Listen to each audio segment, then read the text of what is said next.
Hello साथियों, नमस्कार। आपके अपने यूट्यूब चैनल चालिया स्मार्ट स्टडी में हार्दिक अभिनंदन व स्वागत। आज हम बहुत ही महत्वपूर्ण हैं कवि हैं फिराक गोरखपुरी, जो कक्षा 12 के में हिंदी अनिवार्य में लगते हैं। और इन जो फिराक गोरखपुरी है, इनके जीवन के बारे में, इनकी महत्वपूर्ण रचनाओं के बारे में आज ट्रिक के माध्यम से अध्ययन करेंगे। तो आप अंत तक बने रहें, क्योंकि यह कवि परिचय और ये कवि बहुत ही महत्वपूर्ण हैं, उर्दू के कवि माने जाते हैं।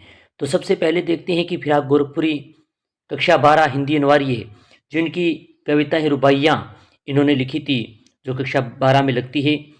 और अब जन्म की बात पर करें तो खोरक जो फिराक गोरखपुरी है, इनका जन्म अगर सीधा याद हो तो 28 अगस्त 1896 ईस्वी के गोरखपुर यानी गोरखपुर में उनका जन्म हुआ था। अगर ऐसा याद नहीं तो गोरखपुरी को याद करने की दृष्टि से बोलना है, गोरखपुरी को छोरखपुरी 96 बोलना है। गोरखपुरी तो छोरखपुरी 96 में जन्म हुआ, इस प्रकार भी इनका हम याद कर सकते हैं।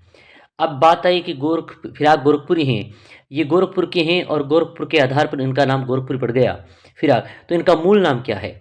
तो इनका मूल नाम है रघुपति शाह फिराक, उनका मूल नाम था। और साहित्य के अंदर फिराक गोरखपुरी के नाम से ये जाने जाते हैं। बहुत ही महत्वपूर्ण अच्छे कवि हैं ये फिराक गोरखपुरी।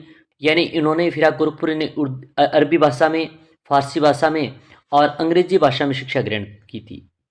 उर्दू फारसी के जाने माने शायर माने जाते हैं उर्दू और फारसी भाषा के फिराक गोरखपुरी, क्योंकि फिराक गोरखपुरी ने सबसे ज़्यादा उर्दू और फारसी भाषा में लिखा। और ये शायरियाँ हैं वो बहुत ही महत्वपूर्ण हैं फिराक गोरखपुरी की, क्योंकि उन्होंने बहुत ही बारीकी से, बहुत ही शानदार और जानदार तरीके से उन्होंने लिखा और अच्छी तरीके से उन्होंने इसका वर्णन किया। अच्छे ज्ञाता थे, इंटेलिजेंट थे, तो इस कारण उन्होंने 1917 ईस्वी में डिप्टी कलेक्टर भी बने। यानी 1917 ईस्वी के अंदर उनका चयन हो गया डिप्टी कलेक्टर के रूप में, और डिप्टी कलेक्टर भी बने।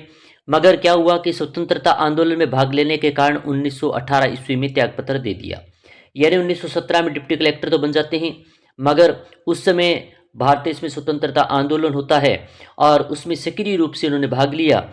और भाग लेने के कारण 1918 में उन्होंने त्यागपत्र दे दिया डिप्टी कलेक्टर से, और त्यागपत्र देकर उन्होंने क्या है कि स्वतंत्रता आंदोलन में भाग लेना प्रारंभ कर दिया।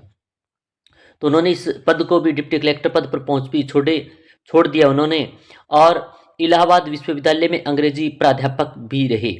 इलाहाबाद विश्वविद्यालय है, इस इलाहाबाद विश्वविद्यालय के अंग्रेजी के प्राध्यापक रहे हैं, यानी व्याख्याता रहे हैं अंग्रेजी विषय की।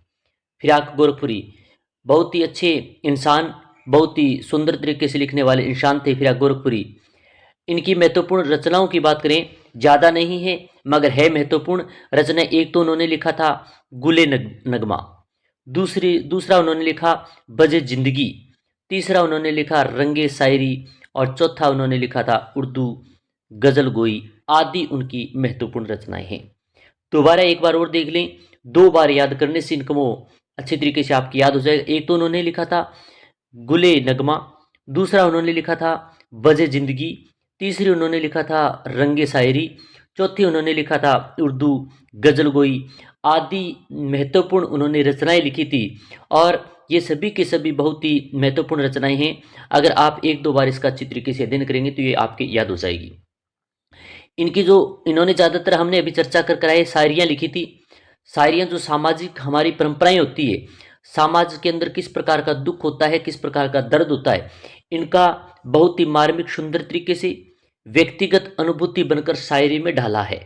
यानी समाज के अंदर हमारी जो परंपराएं होती है, व्यक्तिगत जो दुख होती हैं, सामाजिक जो दुख दर्द होता है, उनको बहुत ही सुंदर और मार्मिक तरीके से वर्णन करने वाले थे। तो वो फिराक गोरखपुरी थे। एक बार सरसरी नज़र से इनको देखें तो फिराक गोरखपुरी है, गोरखपुर के रहने के कारण उनका नाम गोरखपुरी पड़ा, फिराक उनका पड़ गया, मगर मूल नाम इनका था रघुपति शाह फिराक था। जन्म 28 अगस्त 1896 ईस्वी में हुआ, गोरखपुर के अंदर हुआ।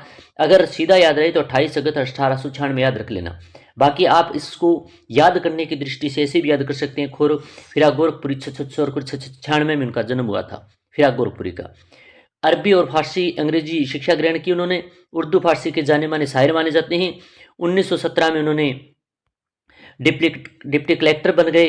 18 में उन्होंने त्यागपत्र दे दिए स्वतंत्रता आंदोलन भाग लेने के कारण, जिससे वो स्वतंत्रता आंदोलन में भाग लिया। तो ये बहुत ही महत्वपूर्ण कवि के बारे में आज ने हमने फिराक गोरखपुरी के अंदर जाना। अगर ये आपको अच्छा लगा, ये अन्य जो भी महत्वपूर्ण कवि हैं उनके कवि परिचय की सीरीज हमने शुरू कर रखी है। अगर आपने अन्य कवियों के बारे में नहीं देखा है तो प्ले लिस्ट बनी हुई है, प्ले लिस्ट में जाकर उन कवियों के बारे में देखें और हमें कमेंट के माध्यम से बताएं कि ये क्लास आपको कैसी लग रही है।